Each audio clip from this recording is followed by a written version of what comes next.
Dr. Muhammad Yahya Waloni dilahirkan di kota Manado 30 November 1970.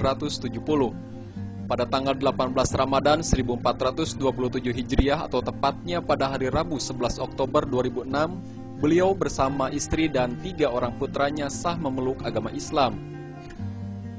Bagi beliau, memeluk agama Islam memiliki makna filosofis dan spiritual.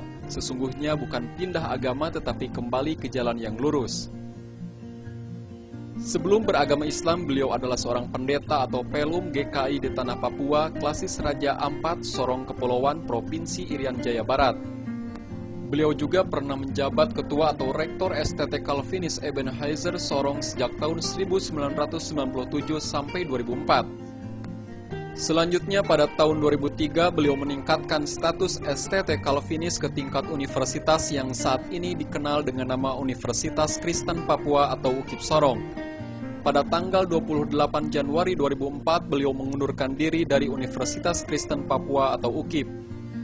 Tanggal 10 Februari 2004 beliau ditugaskan oleh pihak Gereja Kristen Pemancar Injil atau GKPI Tarakan. Beliau bertugas memimpin jemaat di Desa Long Telenjau, Kabupaten Tanjung Selor, Provinsi Kalimantan Timur. Di samping tugas kependetaan, beliau sempat mengabdikan diri sebagai dosen di Universitas Balikpapan atau Uniba tahun 2005 hingga 2006.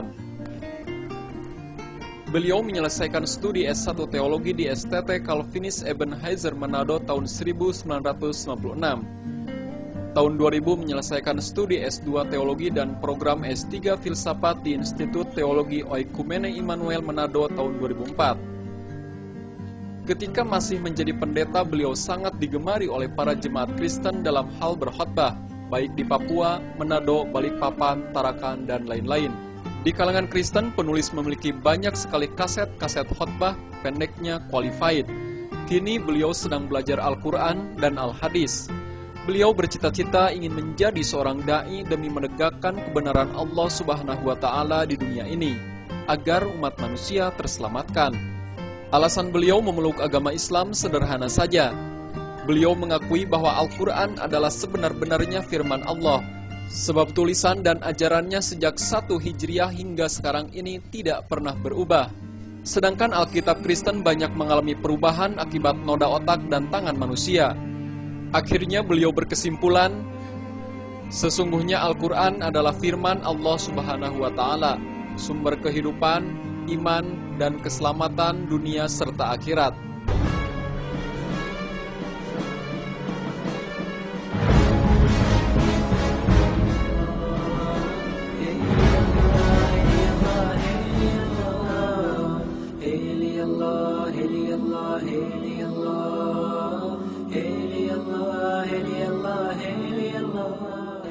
Assalamualaikum warahmatullahi wabarakatuh.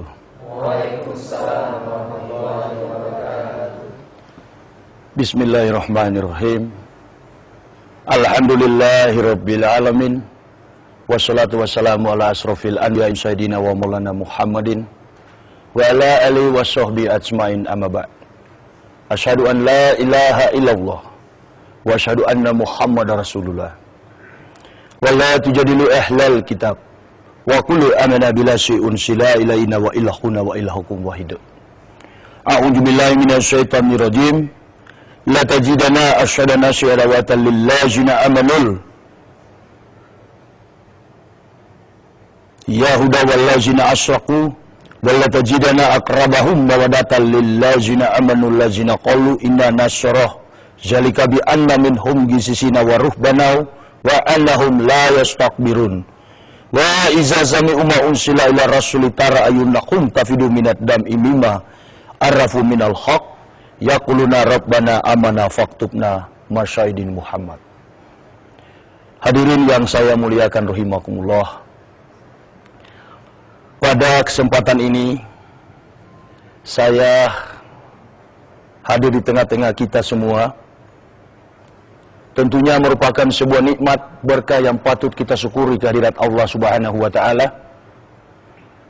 Karena apa yang kita lakukan sepanjang perjalanan kehidupan kita selama diperkenankan oleh Allah, tidak ada sesuatu yang kita banggakan di dalam hidup ini selain menyatakan alhamdulillah, ucapan syukur yang sebesar-besarnya kehadirat Allah. Dan semua yang kita lakukan di dalam segala peristiwa hidup ini sebagai orang-orang beriman tentunya mengacu dari sikap dan akhlak yang dipandu berdasarkan apa yang pernah dilakukan oleh baginda Rasulullah Muhammad SAW.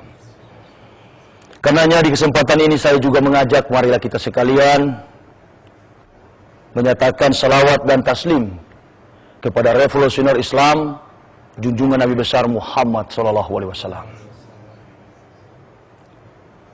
Saya pada kesempatan ini ingin menyampaikan sebuah pengalaman hidup yang barangkali bagi manusia ini hal yang tidak mungkin terjadi. Bagi manusia hal ini adalah sesuatu yang sukar, dan bagi manusia hari ini adalah mustahil. Tetapi yang kita yakini bersama sebagai orang-orang beriman bahwa bagi manusia mustahil, tetapi bagi Allah tidak ada yang mustahil. Saya telah diketahui oleh banyak orang di seluruh Indonesia, dari ujung timur Indonesia, tanah Papua. Karena dulunya saya berlatar belakang atau dalam background kehidupan saya adalah seorang pendeta. Yang kemudian saya memeluk agama Islam, yang bagi saya ini bukanlah hal sebagaimana terjadi di tengah kompleksitas hidup bangsa kita ini, yang biasa-biasa saja, umpamanya ada yang dari Islam kemudian beralih memeluk agama Kristen. Itu saya kategorikan sebagai orang yang pindah agama alias murtad. Tetapi bagi saya, memeluk agama Islam adalah kembali kepada kebenaran ilahi. Saya telah menemukan dasar-dasar kebenaran itu, yang sebentar nanti akan saya paparkan. Apa yang membuat saya tertarik, apa yang memotivasi saya untuk memeluk agama Islam. Kita tahu bersama bahwa di negara kita ini ada 5 agama besar. Ada agama Kristen, ada agama Islam, ada agama Hindu, ada agama Buddha dan Katolik. Dan saya adalah salah satu tokoh, saya adalah salah satu pejabat yang kemudian dari Kristen masuk memeluk agama Islam. Bahkan bukan cuma saya, istri dan ketiga putra saya pun turut memeluk agama Islam. Dari latar belakang kehidupan saya sebagai seorang Kristen, saya bukanlah jemaat yang duduk manis mendengarkan khotbah pendeta. Tetapi saya adalah seorang yang berdiri di atas mimbar yang mengajak manusia untuk masuk ke dalam kerajaan surga menurut pemahaman teologi Kristen. Nah, ini yang memotivasi saya tentunya mengapa memeluk agama Islam sebagai seorang yang boleh dikatakan pendeta, tahu tentang kebenaran Kristen, bukan kebenaran Allah bagi saya sekarang. Bukan kebenaran Allah, tetapi kebenaran Kristen. Karena bagi saya agama Kristen itu adalah agama yang tidak sesuai dengan konteks silsilah daripada para nabi. Tetapi dengan sengaja, tanpa malu, tanpa sadar, tahu diri, tanpa menyadari siapa dia, kemudian membawa-bawa nama agama yang pernah dibawakan oleh nabi-nabi Allah, yakni Nabi Isa alaihissalam. Kita mengakui sebagai umat Islam bahwa Isa adalah kategori nabi yang dimuliakan dan sangat dihormati di dalam kebenaran kitab suci Al-Quran. Nah, inilah dasar yang memotivasi saya ketika sampai ke daerah Timur Tengah, ke Israel, maka saya mendapatkan pengakuan umat Israel itu jauh berbeda langit dan bumi